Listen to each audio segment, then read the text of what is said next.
Awalnya saya menderita sakit, termasuk sakit yang parah, dan sakit termasuk kalau tidak segera mendapat pertolongan dari Allah, mungkin saya sakit jiwa. Karena di dalam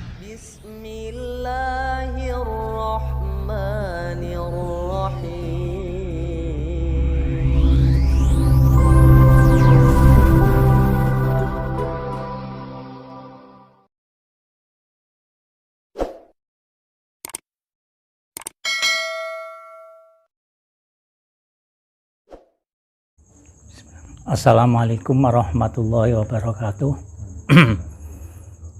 Kenalkan, nama saya Ahmad Supianto, tetapi dari lahir oleh orang tua diberi nama Supianto. Saya ikut di NSA ini karena pengalaman yang telah saya lakukan, yang telah saya alami dari kecil sampai sekarang. Saya ini termasuk diciptakan oleh Allah sebagai santri atau sudah Islam. Namun dari pengalaman yang telah kami lalui atau kami telah alami, saya dari kecil hingga sekarang ya menjalankan sholat 5 waktu. Namun semua itu pada waktu belum mengenal di NSA ini seakan-akan sholat saya itu tidak sampai dalam hati. Namun sesudah saya mengenal di NSA ini mempunyai pengalaman yang unik, karena saya sekarang sudah jauh lebih dari apa yang telah saya lakukan dulu dan sekarang. Karena ya memang insya Allah ini bimbingan dari Tuhan atau petunjuk atau hidayah dari Allah. Terbukti kalau saya tiap malam itu sampai menangis kepada Allah untuk minta petunjuk-petunjuk, dan alhamdulillah sekarang sudah jauh lebih daripada yang dulu apa yang telah saya lakukan sekarang. Awalnya saya menderita sakit, termasuk sakit yang parah, dan sakit termasuk kalau tidak segera mendapat pertolongan dari Allah, mungkin saya sakit jiwa. Karena di dalam hati saya, dalam pikiran saya ini selalu bingung, sampai saya, walaupun saya ini tidak berarti saya mengutarakan apa yang telah saya sampaikan. Sebetulnya saya ini sebagai ya diberi waktu untuk khutbah, untuk beri nasihat pada orang-orang. Tapi pada waktu itu saya ini selalu minta nasihat kepada teman-teman atau ustadz itu, dan jawabannya baik sekali, Pak To, Tuhan itu tidak akan memberi ujian kepada umatnya yang tidak mampu. Dan saya diberi dari Al-Quran itu, Pak, ya, la yukallifuna nafsan illa wus'aha itu. Jadi sesudah itu saya betul-betul menyadari, oh iya ya, memang semua itu dari Allah. Awalipun kaulo mengenal di NSA datang Pak Andri niki, kata yang enggang guyu, tertawa. Karena apa? Ya tidak kok saya lebih pandai, tidak. Karena saya lebih tua dari Pak Andri, mungkin pengalaman masalah agama ya masih bagaimana ya mengatakan kok bisa saya mungkin jadi banyak yang ngeguyu, mentertawakan, kok Pak To kok Pak Hendri, istilahnya kok beguru Pak Hendri. Tapi yang saya jalankan itu kok bukan saya untuk memandang orangnya, karena dalam hadis itu yang saya dengar, jangan engkau melihat apa yang, jangan kamu melihat orangnya, tapi lihatlah apa yang disampaikan. Dan pada waktu itu, semasa itu saya menderita sakit. Pada waktu itu saya baru ke Pak Mantri, kemudian pulang itu Pak bertemu atau ketemu dengan Pak Andri ini.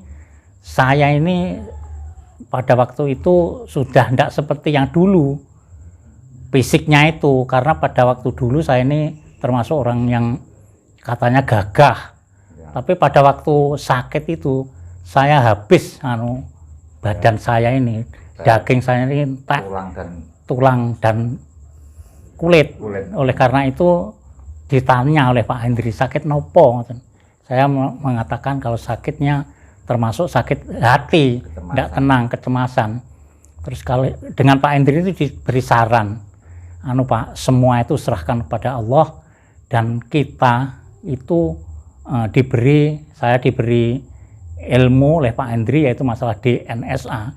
Dan Pak Hendri baru-baru itu mendapat training di Solo, bukunya diserahkan kepada saya.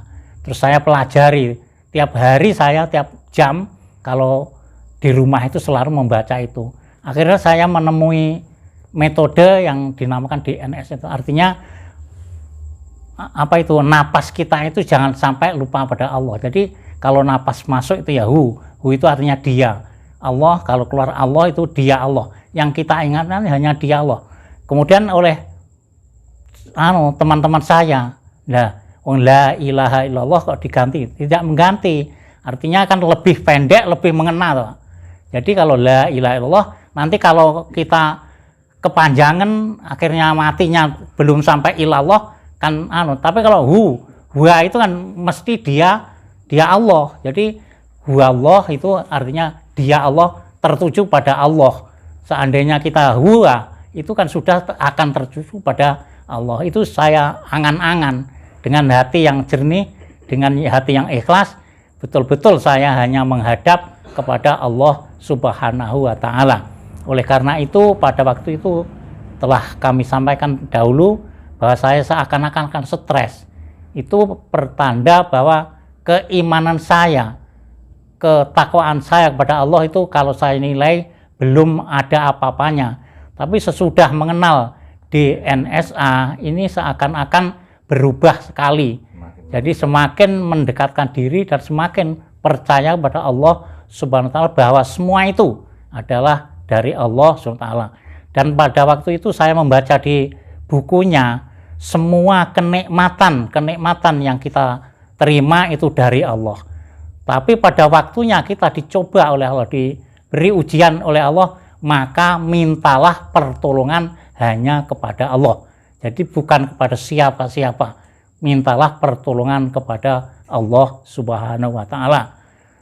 Oleh karena itu saya selalu mempelajari apa yang telah tertulis dalam buku itu. Dan pada waktu itu ketika sakit itu saya tiap malam itu tidak bisa tidur di amben, di depan itu tidak bisa. Terus pindah ke lantai, pindah ke bingung gitu. Pindah ke kursen itu ya tidak bisa karena selalu bingung. Tapi sesudah ini saya menjalankan alhamdulillah ya, zikir selalu, zikir kepada Allah, karena saya tahu dan pernah mendengar yang menjadikan hati tenang itu hanyalah zikir pada Allah. Ala bi dzikrillahi tatmainul qulub itu. Dan selalu siang, dari pagi sampai sore saya selalu juga membaca, yaitu selalu memuji kepada Allah Subhanallah gitu loh Pak. Jadi di dalam trainingnya, bukunya Pak kan juga ada. Iya toh, ya ayyuhalladzina amanu dzkurullaha dzikran katsira fasabbihu bukrata wa asila. Jadi selalu zikir, selalu membaca tasbih dari pagi sampai sore. Maka tadi setelah saya sampaikan, saya selalu zikir pada Allah, baca tasbih, tahmid, tahlil dan lain sebagainya.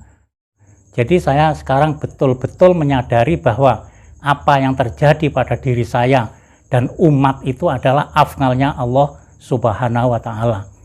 Oleh karena itu saya pada waktu sakit itu mempunyai nadar. Kalau saya sembuh, insya Allah akan sholat itu akan selalu berjamaah. Sampai-sampai saya berjanji pada Allah, kalau saya nanti sembuh, sehat, tidak melaksanakan apa yang telah saya sampaikan, cabutlah karunia Tuhan itu yang bersifat itu tadi, menyembuhkan penyakit saya itu, kembalikan sakit lagi kalau saya tidak menjalankan apa yang saya telah sampaikan atau saya nadarkan itu. Oleh karena kepada bapak-bapak yang mendengarkan atau melihat apa yang telah saya sampaikan, betul-betul semua itu afngal dari Allah. Dan saya selalu zikir napas itu, masuknya napas selalu kami sampaikan kepada Allah, keluarnya napas juga ingat kepada Allah. Jadi walaupun saya kemana saja, insya Allah itu zikir itu selalu saya sampaikan kepada Allah Subhanahu wa Ta'ala, mengingat apa yang telah diberikan kepada saya. Kalau saya menghitung itu tidak bisa menghitung, karena banyaknya nikmat-nikmat yang telah kami rasakan dan yang telah kami terima dari Allah Subhanahu wa Ta'ala. Oleh karena itu saya selalu mengajak kepada terutama keluarga saya, istri saya, selalu yaitu sholat jamaah dan selalu zikir. Walaupun saya bekerja, apa yang telah saya kerjakan itu selalu ingat kepada Allah, bahwa semua itu adalah afngalnya Allah, dari Allah Subhanahu wa Ta'ala. Dan setelah saya menjalankan apa yang telah kami sampaikan tadi, yaitu sholat malam, sholat lail itu tidak pernah gang istilahnya. Jadi itu termasuk apa yang telah difirmankan oleh Allah, betul, tidak ada yang meleset sedikit pun. Jadi walaupun saya bekerja seadanya, namun insya Allah pekerjaan saya walaupun sederhana itu sudah mencukupi kebutuhan kami sak keluarga ini, karena saya percaya bahwa semua itu afngalnya Allah yang menciptakan. Jadi kita harus kembali kepadanya nanti kalau sudah waktunya. Oleh karena itu apa yang kita bawa kepada kehadirat Allah, yaitu amal soleh, akhlak yang baik, dan beribadah kepada Allah. Karena Allah SWT selalu berfirman, yaitu kita diciptakan, Allah tidak menciptakan jin dan manusia kecuali untuk menyembah kepadanya. Oleh karena itu masalah dawahnya Allah atau firmannya Allah itu saya pegang betul-betul, dan saya lurus hanya kepada Allah Subhanahu wa Ta'ala. Ilmu itu kalau diamalkan, insya Allah Allah akan memberi ilmu yang belum diketahui. Oleh karena itu walaupun sedikit, karena saya ya mendengar itu, walaupun bisanya sedikit ya sampaikan. Oleh karena itu pada waktu ini, pada malam ini, saya walaupun bisanya sedikit ya saya sampaikan kepada jamaah kita, karena ya tidak mengutarakan hal yang apa itu, karena saya ini dipercaya untuk yang menyampaikan dakwah lah istilahnya, tapi ya sekemampuan saya, dan saya selalu berusaha untuk menuntut ilmu supaya bertambah.